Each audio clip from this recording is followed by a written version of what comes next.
Lecture du livre Témoignages pour l'Église, volume 1 d'Ellen G. White. Chapitre 80. L'utilité de l'épreuve. Mon messager s'assiera, fondra et purifiera l'argent. Il purifiera les fils de Lévi. Il les épurera comme on épure l'or et l'argent. Et ils présenteront à l'Éternel des offrandes avec justice. Alors l'offrande de Juda et de Jérusalem sera agréable à l'Éternel, comme aux anciens jours, comme aux années d'autrefois. Malachie chapitre 3, versets 3 et 4. Telle est la façon dont l'Éternel des armées affinera et purifiera son peuple. C'est l'épreuve de l'âme la plus douloureuse, mais c'est le seul moyen de la débarrasser de ses impuretés. Nos épreuves sont toutes nécessaires pour nous amener en communion étroite avec notre Père céleste. Ainsi, par l'obéissance à sa volonté, nous pourrons présenter au Seigneur des offrandes avec justice. À tous ceux dont le nom est ici mentionné, Dieu a donné des capacités, des talents à faire fructifier. Vous avez tous besoin de revenir à Dieu et de faire sa volonté. Nos expériences passées, si nombreuses soient-elles, ne suffiront pas pour le moment actuel et ne nous donneront pas la force de surmonter les obstacles qui se trouvent sur notre route. Il nous faut chaque jour une force et une grâce nouvelles afin de nous assurer la victoire.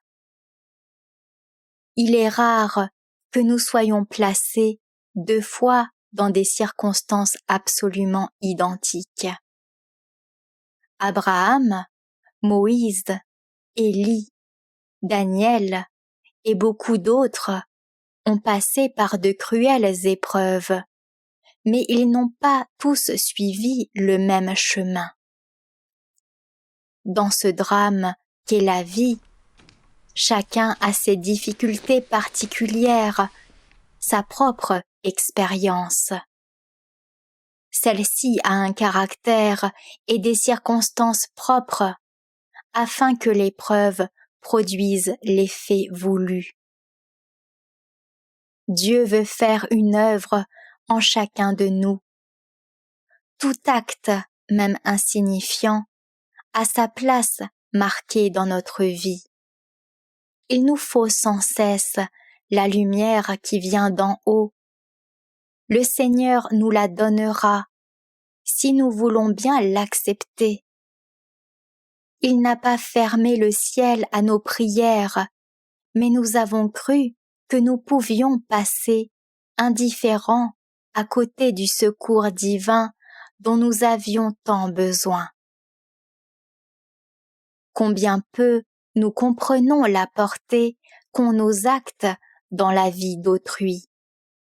Nous pouvons penser que ce que nous faisons ou disons a peu d'importance, alors qu'en réalité, notre conversation et nos agissements ont une répercussion incalculable pour le bien ou pour le mal. Les paroles et les actes que l'on considère comme si minimes sont en réalité des maillons de la longue chaîne de l'histoire de l'humanité. Nous n'avons pas senti combien il était nécessaire de connaître la volonté de Dieu concernant tous les détails de notre vie.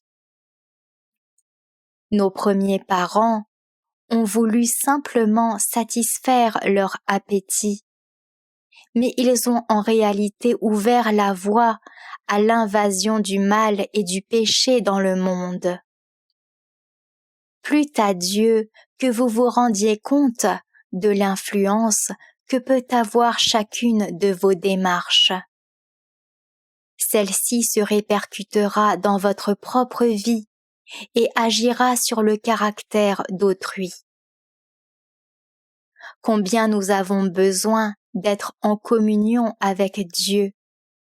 Quelle nécessité pour nous de laisser la grâce diriger nos pas et nous montrer comment nous pouvons acquérir un caractère chrétien. De progrès en progrès. Si notre expérience n'a pas suffi à nous montrer le chemin, nous aurons à subir de nouvelles épreuves. Nous avons un plus grand besoin que par le passé de nous mettre aux pieds du divin Maître pour apprendre de lui. Plus nous ferons d'expérience dans ce sens, plus nous nous rapprocherons de la pure lumière du ciel, plus aussi nous verrons en nous-mêmes ce qui a besoin d'être réformé. Nous pourrons être un sujet de bénédiction pour nos semblables si nous recherchons le conseil de Dieu et si nous le suivons fidèlement. Le sentier du juste monte sans cesse. Il va de puissance en puissance, de grâce en grâce et de gloire en gloire. La divine lumière augmentera sans trêve au fur et à mesure que nous irons de l'avant, nous qualifiant pour les responsabilités et les circonstances imprévues qui peuvent surgir devant nous. Quand l'épreuve vous assaille, quand le découragement et le doute règnent sur vos pensées, quand l'égoïsme inspire vos actions, vous ne comprenez pas à quel point vous avez besoin de Dieu, combien il vous serait utile d'avoir une profonde connaissance de sa volonté. Or, il vous est impossible de connaître cette volonté aussi longtemps que vous vivez pour vous-même. Vous comptez sur vos bonnes intentions et vos bonnes résolutions, mais la majeure partie de votre vie s'est passée à prendre des résolutions et à ne pas les tenir. Ce dont vous avez tous besoin, c'est de mourir à vous-même, c'est de cesser de vous attacher à vous-même au lieu de vous abandonner à Dieu.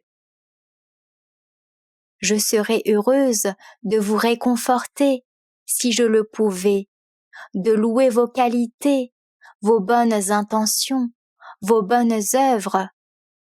Mais Dieu ne l'a pas voulu. Il m'a fait voir ce qui vous empêche d'acquérir un caractère noble et saint et qui vous est indispensable pour obtenir la paix céleste et la gloire immortelle. Ne regardez plus à vous-même, mais à Jésus. Il est tout en tous. Les mérites acquis par son sang suffiront à vous purifier du plus petit comme du plus grand de vos péchés. Par la foi, remettez le sort de vos âmes à Dieu qui vous a créés et qui reste fidèle. Ne soyez pas continuellement dans l'appréhension et dans la crainte que le Seigneur ne vous abandonne. Si vous ne vous séparez pas de lui, il ne vous délaissera jamais. Le Christ viendra habiter en vous si vous lui ouvrez la porte de votre cœur.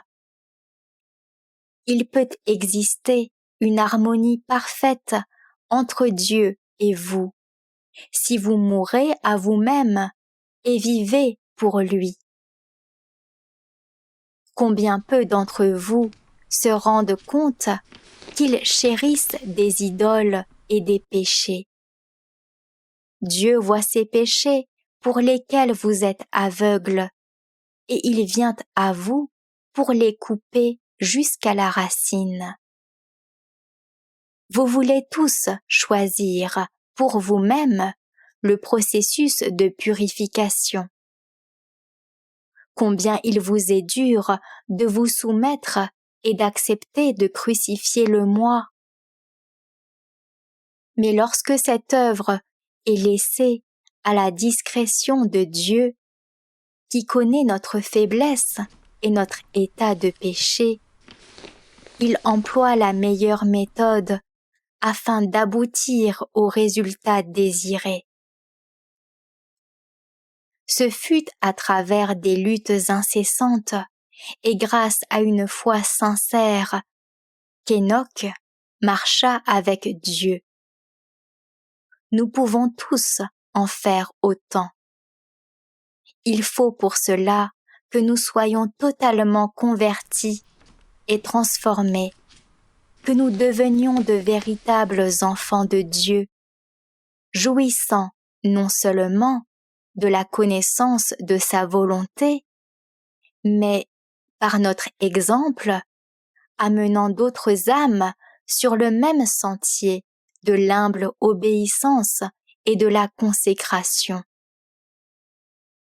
Une piété réelle est expansive et communicative. Le psalmiste dit « Je ne retiens pas dans mon cœur ta justice. Je publie ta vérité et ton salut. Je ne cache pas ta bonté et ta fidélité dans la grande assemblée. » Psaume 40, verset 11. Partout où règne l'amour de Dieu, on éprouve le désir de l'exprimer. Que Dieu vous aide à mettre toutes vos forces, à rechercher la vie éternelle et à conduire d'autres âmes sur le sentier de la sanctification.